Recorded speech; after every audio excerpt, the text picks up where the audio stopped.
want to be happy, healthy, successful, and whatever that is that God gives to you, it starts with taking responsibility for Yeah. what God has called you to. Yeah. And these guys are like, even guys that are, again, that have Christian in their bios. Yeah. There's so many big influencers out there, which I won't name because it's so disrespectful, but it's like so many of them, they're using God's name, they're talking Yeah. about God. And I'm like, where, where's the fruit? Yeah. Where are you actually showing me that this is not the first priority in your life, that it bleeds all throughout your life? I just don't Right. see it. I don't see Yeah. it. And I think the most foundational place you see it is in the home.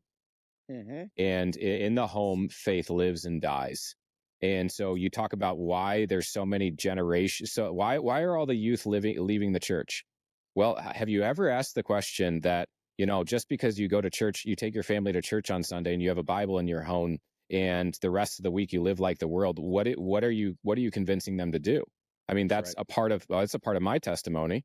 I left the church. I don't say I left Christ, because I was never of him at that point in time, but I left the church because all Christianity was to me was having a Bible in your home, going to church on Sunday. Like, why? What is the point? And you talk about the qualifications of leaderships and pastors. Think about how many Paul David Tripp. I don't know if you've heard of Oh yeah. him. And yeah, he has a book called Dangerous Calling. Did you ever read Oh that? yeah.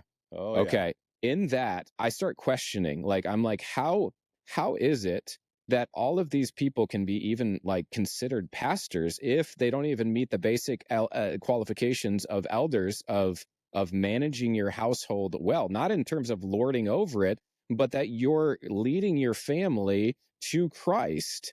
And yet, instead of trying to, lead a profession of ministry of some sort. Yeah. And so Yeah. the hardest place to lead is where you're not seen, Yeah. because That's no right. one sees what's really going on in the home. But what they do see is the fruit of what happens in the home. Because